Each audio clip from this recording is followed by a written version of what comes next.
श्री कृष्ण गोविंद हरे मुरारी, हे नाथ नारायण वासुदेव।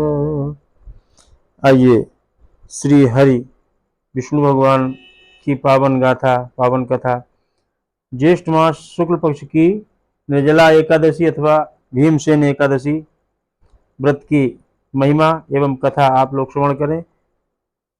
सर्वप्रथम आपको बताएंगे कि भीमसेन एकादशी, निर्जला एकादशी कैसे करनी चाहिए, इसका महात्म क्या है, इसका विधान क्या है।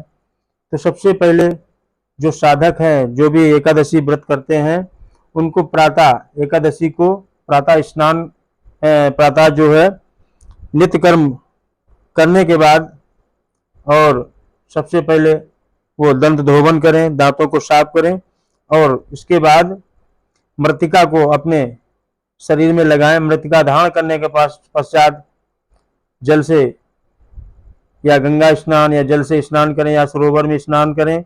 स्नान करने के बाद अपने घर के देवालय मंदिर में जाकर के और संकल्प लें कि हे लक्ष्मी नारायण भगवान, हे कृष्ण भगवान, हम आपका व्रत संपन्न करने जा रहे हैं, अनुष्ठान करने जा रहे हैं, तो इसमें हमारी मदद करें। और व्रत को संकल्पित करके और भगवान को, दामोदर भगवान को, उनको स्नान कराएं। स्नान कराने के बाद में उनको चंदन लगाएं और चंदन लगाने के बाद में उनको पुष्पों से श्रृंगार करें। श्रृंगार करने के बाद उनको नैवेद्य अर्पित करें। फल मिष्ठान जो भी आपकी सामर्थ्य हो उनको अर्पित करके और दीपक जला करके उनका पूजन करें, अर्चन करें, वंदन करें और कथा श्रवण करें। एकादशी की, निर्जला एकादशी की कथा सुने और उस पर मनन करें और रात्रि में जागरण करें, यदि हो सके तो उनका गुणगान करें।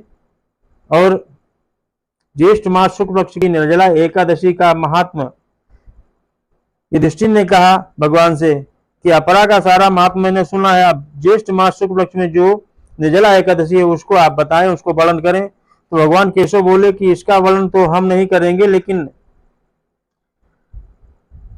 वेद तत्व ज्ञाता, संपूर्ण शास्त्रों के तत्व ज्ञान और वेद वेदांगों के पारंगत विद्वान वेदव्यास जी कथा आपको श्रवण कराएंगे। तो वेदव्यास जी कथा को श्रवण कराने लगे, कहने लगे कि दोनों ही पक्षों की एकादशियों को भोजन न करें। द्वादशी को स्नान आदि से पवित्र होकर फूलों से भगवान केशव की पूजा करके नित्य कर्म समाप्त होने के पश्चात पहले ब्राह्मणों को भोजन देकर के अंत में स्वयं भोजन करें।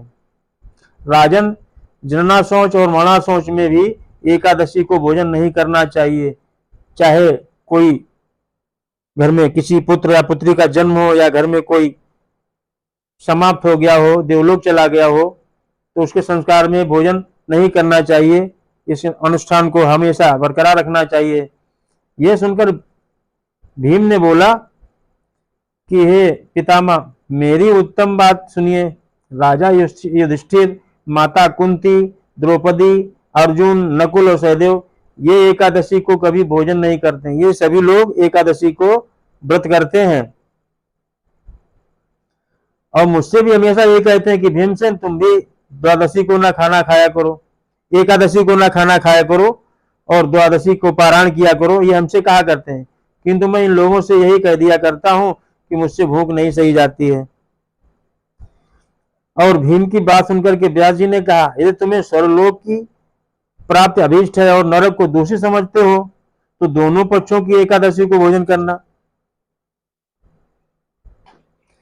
तो भीमसेन बोले कि पिता, मैं आपके सामने सच्ची बात कहता हूं, एक बार भोजन करके भी मुझसे व्रत नहीं किया जा सकता है। फिर उपवास करके तो मैं रह ही कैसे सकता हूं। मेरे उदर में ब्रक नामक अग्नि सदा प्रज्वलित होती रहती है। भीम के उदर में हमेशा ब्रक नामक अग्नि है, वो हमेशा दग्ध रहती, प्रज्वलित होती रहती है। अतः जब मैं बहुत अधिक खाता हूं तभी यह शांत होती है। इसलिए हे महामुने, मैं वर्ष भर में केवल एक ही उपवास कर सकता हूं। और जिससे स्वर्ग की प्राप्ति सुलभ हो, इसके करने से मैं कल्याण का भागी हो सकूं, ऐसा कोई व्रत निश्चय करके हमको बताइए और यथोचित रूप से मैं उसका पालन करूंगा। ये भीम कहा। तो व्यास जी बोले कि अरे भीम, अगर ना कुछ कर सको तो तुम ऐसा ही करो कि ज्येष्ठ मास में सूर्य जब वृक राशि में हो या मिथुन राशि पर शुक्ल पक्ष में एकादशी हो, उसका यत्न पूर्वक निर्जल व्रत करो। जब साल में एक बार ही करना है तो सूर्य वृक राशि में हो या मिथुन राशि पर हो, शुक्ल पक्ष में एकादशी हो, उसका यत्न पूर्वक निर्जल व्रत करो। केवल आपको कुल्ला करना है या आचमन करना है तो उसमें कोई दोष नहीं है। सिर्फ कुल्ला आचमन करने के बाद मुख में जल न डालें, फिर जल को ग्रहण नहीं करना, उसको छूना नहीं है। उसको केवल किसी प्रकार का जल विद्वान पुरुष मुख में न डालें, अन्यथा व्रत भंग हो जाता है। एकादशी को सूर्योदय से लेकर के दूसरे दिन सूर्यास्त तक मनुष्य जल का त्याग करे। जो यह व्रत पूर्ण होता है उसके बाद द्वादशी को निर्मल प्रभात काल में स्नान करके ब्राह्मणों को विधि पूर्वक जल और सोना दान दें। सोना नहीं है तो आपके पास जो दान करने के लिए हो, सोना नहीं है तो जो भी आपके पास हो वो दान करें, जो आपकी सामर्थ्य हो। और उसके बाद ब्राह्मणों को भोजन के साथ उनको आशीर्वाद लें, उनको विदा करें। और उन सबका फल निर्जला एकादशी को सेवन करने से मनुष्य को जो है अभिष्ट फल प्रदान होता है, इसमें तनिक भी संदेह नहीं है। शंख चक्र गदा धारण करने वाले भगवान केशव ने मुझसे कहा था कि यदि मानव सबको छोड़ करके एकमात्र मेरी शरण में आ जाए और एकादशी को निराहार रहे तो ये सब पापों से छूट जाता है। एकादशी व्रत करने वाले पुरुष के पास विशाल काय विकराल यमदूत नहीं आते हैं। उनके पास भगवान श्री कृष्ण के पार्षद जो होते हैं वो स्वर्ण सभी सुख भोग करके, इस संसार के सभी सुख भोग करके और बाद में सोने का विमान लेकर के पार्षद लोग आते हैं और साक्षात भगवान विष्णु के लोक में उनको वास मिलता है। और तुम भी ऐसा पापों की शांति के लिए यत्न करो, साथ उपवास हो, श्री हरि की पूजा करो। स्त्री हो या पुरुष, यदि उसने मेरु पर्वत के समान विशाल से विशाल भारी से भारी पाप अगर किया है तो एकादशी के प्रभाव से वो सारे पाप उसके नष्ट हो जाते, भस्म हो जाते हैं। जो मनुष्य उस दिन जल के नियम का पालन करता है वह पुण्य का भागीदार होता है।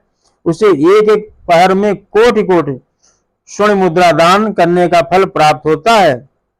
और मनुष्य निर्जला एकादशी के दिन स्नान दान जप होम आदि जो भी करता है वह सब अक्षय होता है। उसका जो है पुण्य कभी क्षय नहीं होता है, वो अक्षय होता है, हमेशा बरकरार रहता है।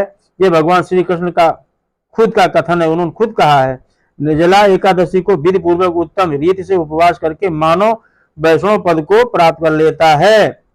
जो मनुष्य एकादशी के दिन अन्न खाता है वह पाप का भोजन करता है और उसको आप सीधे ये मान के कि चांडाल का रूप होता है, उसकी दुर्गति हो जाती है मरने के बाद में। जो ज्येष्ठ के शुक्ल पक्ष में एकादशी को उपवास करके दान देंगे वे परम पद को प्राप्त होंगे। जिन्होंने एकादशी को उपवास किया है वे ब्रह्म हत्यारे, शराबी, चोर तथा गुरुद्रोही होने पर भी उनके पाप सब नष्ट हो जाते हैं और उनको मुक्ति मिल जाती है। और निर्जला एकादशी के दिन श्रद्धालु स्त्री पुरुषों के लिए जो विशेष दान हो वो कर्तव्य से अपना विहित है, उसे सुनो। उस दिन जल में शयन करने वाले भगवान विष्णु का पूजन और जलमय धेनु का दान करना चाहिए, अथवा जो गाय का बछड़ा हो दुग्ध देती हो उसका दान करना चाहिए और उसको ब्राह्मणों को पर्याप्त दक्षिणा देना चाहिए। भांति भांति के मिष्ठान और फल ब्राह्मणों को संतुष्ट करना चाहिए और ब्राह्मण आशीर्वाद देते हैं। इसके बाद दान में प्रवृत्त हो श्री हरि की पूजा और रात्रि में जागरण करते हुए उस निर्जला एकादशी का व्रत किया है, ये उस व्रत करने वाले को अभिष्ट फल प्राप्त होता है। जो ऐसा करता है उसकी 100 पीढ़ियां तर जाती हैं और उसको अंत में गोलोक मिलता है। और उस दिन व्रत समाप्त करने के बाद और जब व्रत का पारायण करे तो मनुष्य को, ब्राह्मणों को सुराही में मीठा जल भर के और उस पर गुड़ रख करके दान देना चाहिए। पुष्प अक्षत चावल से उसका पूजन करना चाहिए और ब्राह्मणों को वस्त्र दान में देना चाहिए, जूते दान में देना चाहिए, फल दान में देना चाहिए, छाता दान में देना चाहिए। विधि पूर्वक पूजन करके जल का भरा हुआ घड़ा जो है वो संकल्पित करके और मंत्रोच्चार के साथ दान देना चाहिए। कैसे उच्चार करें कि हे देव देव ऋषिकेश संसारावण अवतारक उदकुंभ पदायन नयमा परमागतिम। संसार सागर से तारने वाले देव देवेश ऋषिकेश, इस जल के घड़े का दान करने से आप मुझे परम गति की प्राप्त कराइए, ऐसा बोलना चाहिए। इस तरह से घड़ा दान जल से भरा हुआ देना चाहिए। बोलो श्री वृंदावन बिहारी लाल की जय। इस प्रकार भीमसेन निर्जला एकादशी का व्रत करना चाहिए। जय जय श्री राधे श्याम, जय जय श्री हरि कृष्ण हरि शरण श्री हरि शरणम।